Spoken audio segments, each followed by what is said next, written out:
Let's rate it. Awesome. Hey, welcome back, guys. This is Merchant Audio. We got Theo here and Mike. We were honestly just having a conversation earlier and said, hey, let's turn this into a video. Let's make this a thing. So, Mike, take it away. What are we talking about today? Yeah, I was asking the question because we were talking about games and a bunch of recent games that have come out, and I was wondering if realism is overrated in games, because it's something that's often stressed, and especially a lot of RPGs and a lot of games that I tend to be into, and even in games that Theo tends to be into. A lot your of Modern Warfare, your Madden, stuff like that. Yeah, especially with this new Modern Warfare, they seem to have this realism feature. I thought it was really cool. You thought it was cancer, apparently. Well, I thought it was all right. I thought it was kind of annoying that your HUD is completely gone and it really doesn't tell you where your score streaks is. If y'all have played, you're probably aware of this. My biggest issue, and I'm glad it's not on the online yet, or at least that I'm aware of, is you go down. I just think you go down a little too quickly. Yeah. And I mean, I understand if you get shot with 3 bullets, I'm not. Wasn't Rainbow like that though? Rainbow was a lot like that, but I'm not playing Rainbow. I'm playing Call of Duty. Yeah, that's fair. And like I was saying, or getting ready to say earlier, I feel like it kind of depends on why you're here. If you're here for immersion and things like that, which is the reason I tend to come to games, then I feel like realism can be very valuable if not taken too far. Like, for example, I like a lot of RPGs that have mechanics that involve eating and survival and things like that that really puts you in it. Whereas in Modern Warfare, a lot of people go into that game looking for competition, and I feel like realism doesn't really have as much of a place there, although it's relevant. Yeah, I'm kind of there with you. Like, I think in the competition you don't want as much realism, but I think you need a certain amount, but not overboard. If you're going for realism, how about not letting people fucking do dances in the middle of a battlefield and spray paint cupcakes on the wall? That's fair enough. I will say, as the realistic feature goes, I'm glad it's there. Like, I'm glad they're playing with it. You know what I mean? Like, I'm glad that this is an option that people can pursue, and that means that they're working on making it more balanced and kind of dipping their toe in the water. So who knows what we're going to get in the future. Well, I like the idea of, like, dipping your toe in it and messing around with it. I just think it's an overstressed feature. Like, when I'm going into a video game, I'm going into a video game to kind of get away, just enjoy myself for a few hours. And I think we put too much stress on realism. Like, you can play some of the most unrealistic games, and there's still a lot of Nazi fucking zombies, for instance. There aren't zombies trying to come through my door or my window, but I can sit there and enjoy it without it needing to be too realistic. Well, I've heard of a lot of arguments that say that the reason why fantasy works and the reason why things that are unrealistic work is because their basis is in something realistic, so we can relate to it more. So, for example, that's why Game of Thrones is so popular, I feel like, is because it has these fantastical elements. Before the last season. Oh. Okay, so just so you guys know, Teddy completely hated the last season, as most people did. Okay, look, Bran's a fucking cripple. He can't lead no country. That man's in a wheelchair. Kick him out. I'd honestly say, let's put Bran on a freaking boat for treason. What did he do? He has all this power, didn't do anything. That's treason. Put him on a boat, send him off, make him dragon meal. I don't care. Use him as the bait. Get the dragon back. Use him as bait. Put him in a wheelchair. Dragon's gonna see that. That's like a easy bake oven right there. Easy bake snack. TV dinner, whatever they're called. I feel like every single plot point in that last episode and last season could have worked if it was set up. So I don't hate Bran being king as an initial concept. Well, I think what they really should have done for the last season is just put it into 2 seasons, run the White Walker arc as the 8th season at that point? I think it was 7. 7, and then have the 8th season be I guess that would be the 8th, and then the next one would be the 9th. So have the White Walker arc be the 8th season. Well, a lot of people are saying that they were losing interest, the directors, because they have this like whole Confederacy show that they want to work on. Oh man, if y'all lose interest, leave the job and go hire someone good. Yeah, like that's on HBO. That's on HBO. HBO should have stepped in then and been like, okay, guys, this is trash. But even then, like I said, those plot points, they weren't set up like from the beginning. Like there was no foreshadowing from the beginning. Like since George R. R. Martin left, there didn't seem to be a lot of set. Like these are all like points that have been said a billion times by a billion people. Yeah. But like the reality is, once George R. R. Martin left, which is around like season 4, season 5, the writing completely took a dip, and it was completely obvious. Honestly, I think those directors should just not be allowed to touch anything people care about ever again. I'm glad we got them away from Star Wars. Yeah, like they just dropped out of Star Wars, but I gotta be real. I think they could have done. Nothing they could have done would be as bad as The Last Jedi. Let's just be straight up. Do you think this next one is going to kind of redeem it, or do you think it's only going to get worse? I really don't know. It depends on how much George Lucas is involved. I don't think that's as much of a factor as people think it is. I mean, a lot of people probably didn't think George R.R. and Game of Thrones was a factor. So here's the reason I think those are completely different things. So George R.R. Martin, this is a concise one story in this man's head that he spends all his time working on. Whereas George Lucas has kind of let it go, and since they're creating a new thing, a lot of what's been happening has kind of been out of his hands. I don't think he would be any more valuable than another really good director. I don't think that we can sit here, though, and say that George R.R. Martin's story following a few people is any different from George Lucas's story following the Skywalker family. That's totally fair. Because they're throwing the entire Skywalker arc out the window. Oh, definitely. I mean, that's more on Disney. The second they got rid of Legends, they kind of shot Star Wars in the foot and left it for a horde of zombies. Yeah. Call back to The Walking Dead if anyone watched that shit show. I didn't watch that. But the thing about George R. R. Martin's story, and it's the reason why I feel like he's having such trouble finishing it, is he's not following 2 to 3 people. He's following like 12 people that are all equally important. Well, I think that's more on him. Like, I like the idea of following multiple people to give it kind of that realism feel. But maybe you should just... I mean, he kind of did this earlier. Just kind of cut a few people out of it. Like, he did it to Ned Stark, and it worked out pretty good. I think I would rather wait for the real story and the full one that he's working on than get a half-baked version. Do you know what I mean? You got a TV show bringing in millions of dollars. They're not going to wait for this fat ass to go and sit himself down in a chair and actually write. Well, the deal is I want him to finish the next books, but he's probably going to die. Maybe. Like, that's the reality. He's probably going to die. He's going to die. He's not. He doesn't take care of himself. He's like 80 years old. The dude put some freaking mall Santa Clauses to shame. I got to be real. I don't think he could be one. I think if he tried, like, say he goes broke and he tries to become a mall Santa, I don't think the kid could theoretically sit in his lap. They'd have to, like, sit on the gut. I'll tell you right now, George R. R. Martin isn't going broke anytime soon. No, but theoretically, I mean, he's going to be wealthy for the rest of his short life. I gotta look at that contract. I gotta see how much he's making off that Game of Thrones show. Like, what's he getting in royalties there? Did he just take a flat check? That's a good question. Because if he took a flat check, he's a freaking moron. But if he's getting royalties, well, whatever he's making money on everything but that last season. Well, he's also making multiple shows. Like, he's making this new one that's based off of Fire and Blood. I don't remember what the show is called. Oh, dude, I'm so hyped for that one. The prequel. Yeah, so it's based off of Aegon's Conquest, which is like 300 years before. What were those? I'm gonna figure out what were those directors that they're bringing in. I know the leading guy is the dude who did the Battle of the Bastards. He's the lead director of the show. Yeah, and if he's in charge of it, this could be the fight scenes in this could be next level. Yeah, that's true. Also, bring in whoever did the prequel lightsaber fights. Not for Game of Thrones. No, just the one who did the Anakin Skywalker Obi-Wan fight, because that was because again, what we're talking about, the realism, it depends on what you're looking for. So if you're going to Star Wars, if you're going to Star Wars, you're not looking for realism, and that's totally fine. So during those battles when they're jumping and doing flips and doing all these crazy flourishes, it totally makes sense and it fits. But if I get that vibe coming from my Game of Thrones, which I feel like is supposed to be very immersive, that's where realism has its place and should be emphasized. I think Game of Thrones is supposed to be really realistic, but I think this prequel one, you're going to have a lot more of the Targaryens and their dragons and stuff. I think you can step away from realism a little bit more with it, because if it's an actual prequel one, there's going to be a lot more magic and a lot more dragons. Not as much as you'd think. Unless they're tiny lizard dragons at this point. Balerion the Black Drag was the biggest of boys. The Black Dragon, oh man. See, I gotta read about my Game of Thrones lord. Yeah. I don't know nothing about that. I'm the nerdiest of nerds. Hey, but, that's why we bring you on here. But I also think you would get more out of that, out of the fantastical parts. Oh.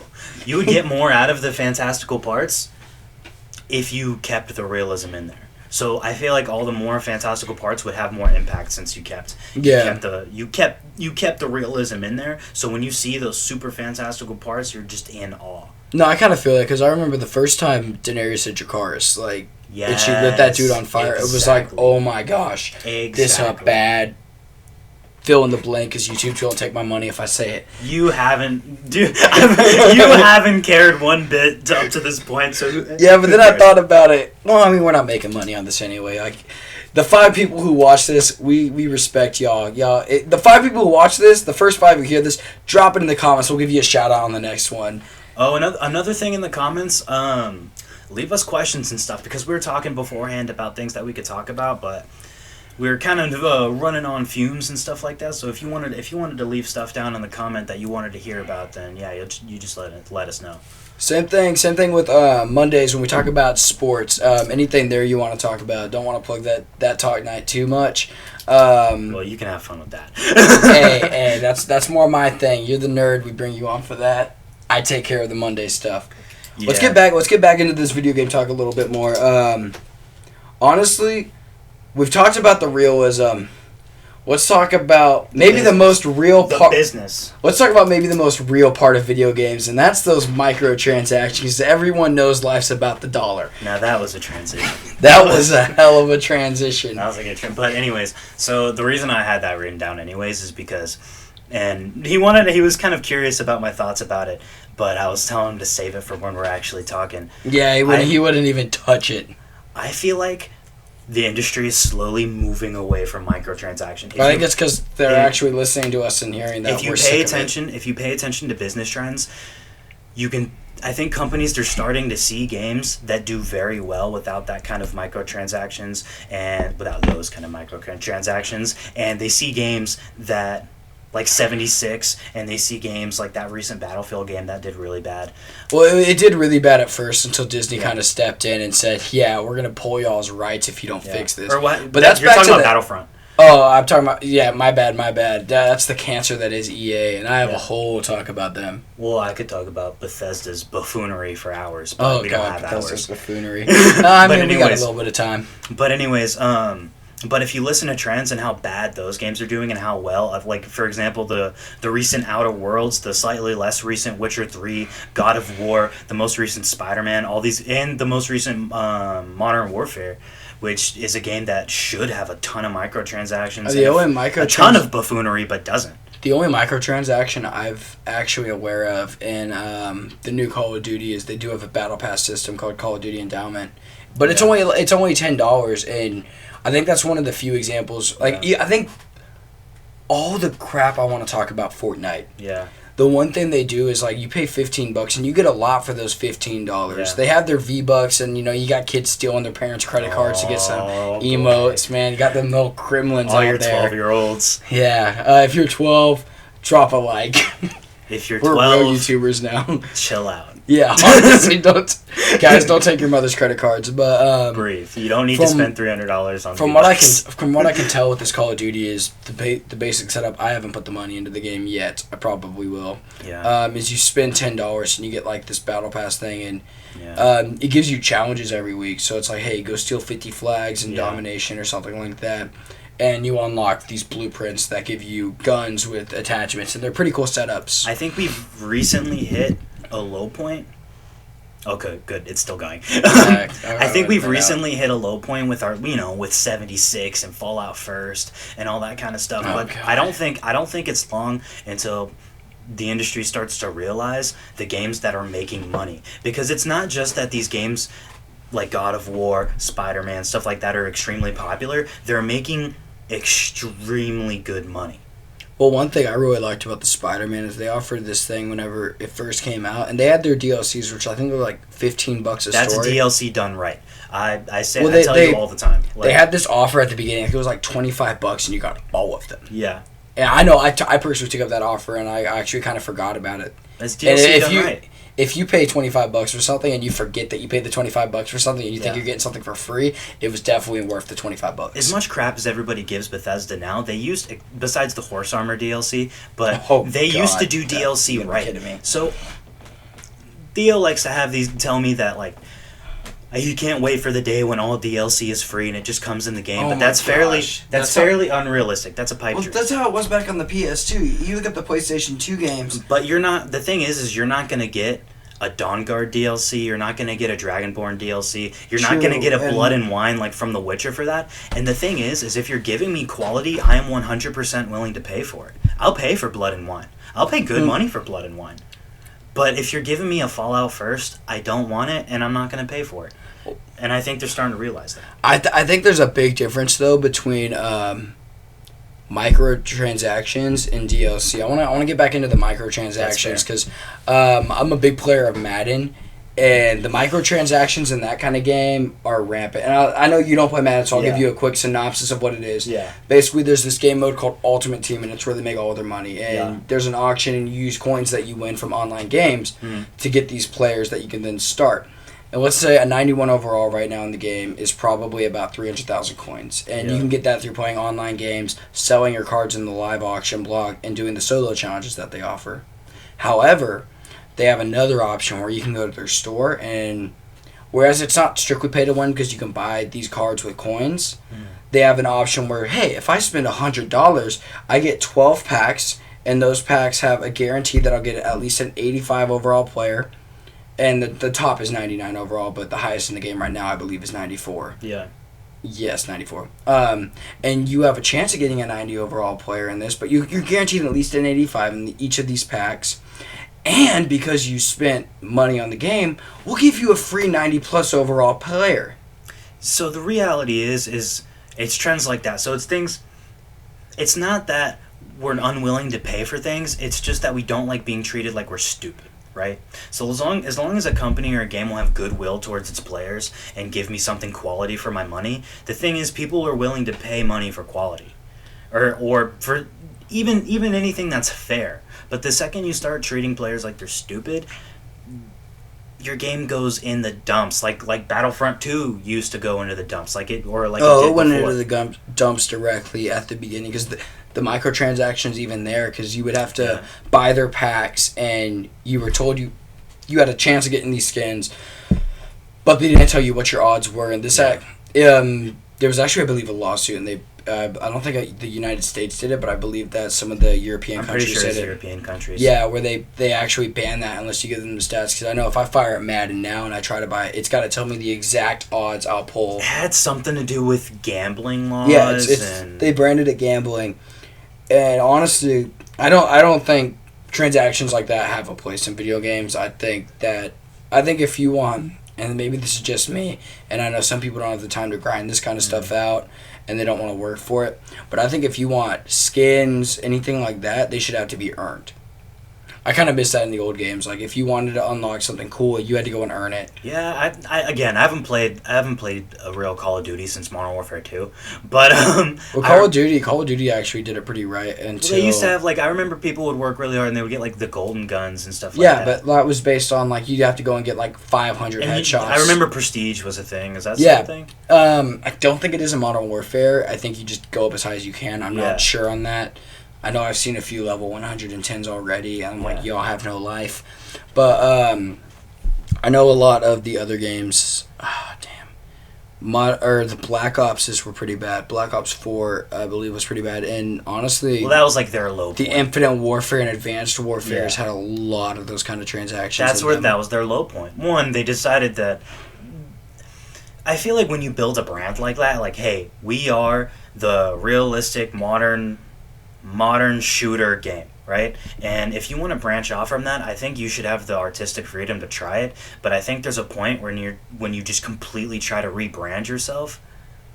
I think that's what Activision just did with this new Modern Warfare, though, is they kind of had a really bad stigma about them with the Advanced Warfare. Oh, I was talking about how they went futuristic. That's what I'm talking about. They had a really bad stigma with the Advanced Warfare. I didn't personally play it, but I heard it was rampant microtransactions and stuff like that. If I'm incorrect, please tell me in the comments because I have no idea at this point. We don't prepare very well for these videos. Oh no, we're winging this right now, guys. So if we're winging it good, drop a like. Oh God, shameless plug. The shameless plug. But Activision really has rebranded themselves with this new Call of Duty Modern Warfare because it's very well grounded and there's very few there's very few microtransactions. In fact, I'm not sure about this, but I saw a leak today saying a few of the developers at Activision's leaked this. A few of the very old school, well-known Call of Duty Modern Warfare maps are coming out. I believe there was one called Rust. Yeah, I remember Dome, Rust. And I want to say Terminal and what was that? Construction Site. Yeah. Were four of the ones I saw popping up. And honestly, if they drop those, dude, I might throw a little bit of money in that game. So I wanted to kind of branch off because I was talking about trends, right? Trends in gaming and how they seem to be getting better. Yeah. I think we're coming up on a golden age of gaming. But it's not just gaming because I think, and now this is a little less solid to me, but I feel like movies are kind of going the same way. I feel like and as good as the Marvel movies were, right? As good as they were, I think they were holding movies back, and I think we've been getting a lot of the same lately. And you see with movies like The Joker, you see with what's coming out. You see what's coming out. I think it's already out. It's called The Irishman. And I'm not sure. My dad says it has really good Goodfellas vibe, and that's my favorite movie. Yeah. And I think we're about to start getting movies that are actually telling stories again.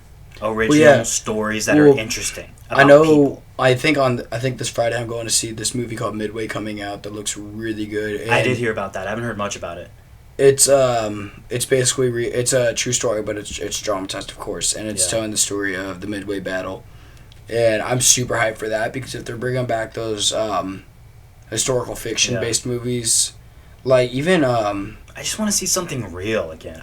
It wasn't my favorite, but the Dunkirk movie, or honestly, let's go back a little bit more. Saving Private Ryan, Wind Talkers, those kind of movies. Dude, those Shawshank old war Redemption. movies. Shawshank. That's not a war movie, but that's kind of what I'm talking about. Have you seen that old? It was a John Wayne movie. To Hell and Back. 100% miss mafia movies. They are my favorite thing. Well, I think those are starting to come back because movies, especially after Joker. I think there's gonna be a ripple effect with Joker where we're gonna start getting a lot more of these art movies coming out. Yeah.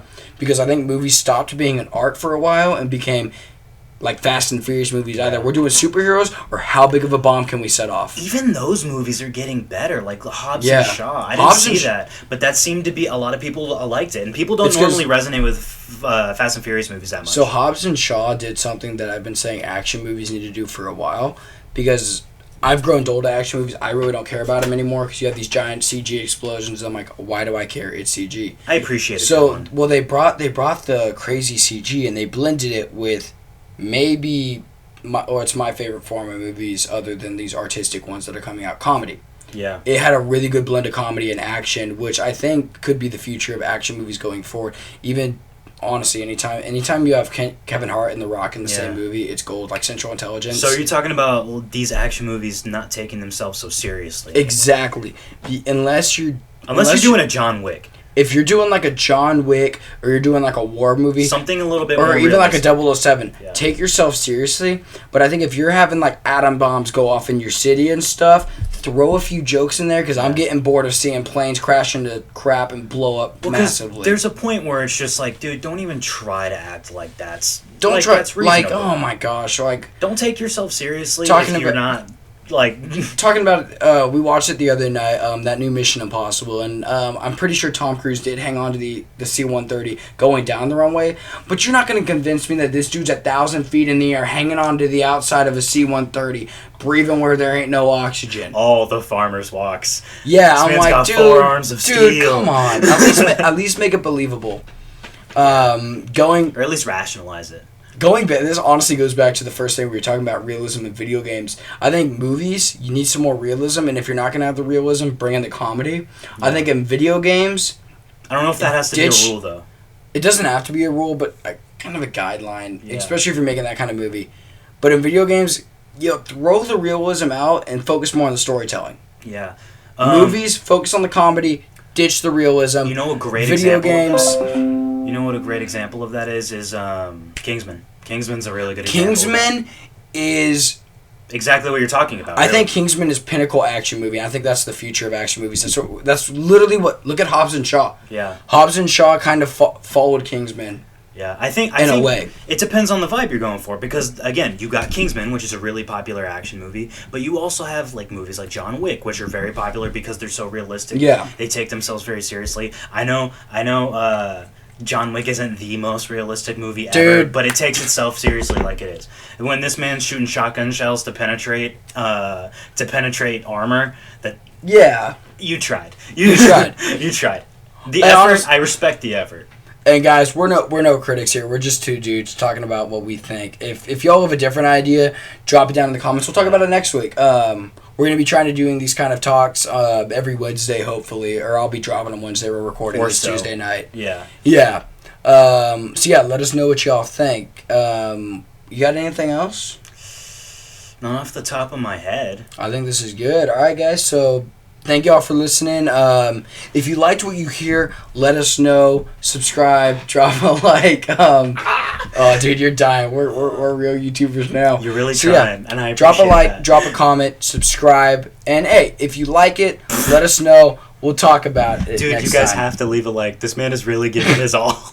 Hey guys, come on, leave a like for me plugging this. Actually, I'm gonna go back. He's really trying. He's really trying. Let's play some bets. How many times do you think I asked for like this video? I'd say take a shot every time. I think make it a drinking game. Every time I ask for a like, take a shot. Anyways, guys, thanks for listening. Catch y'all on the next one.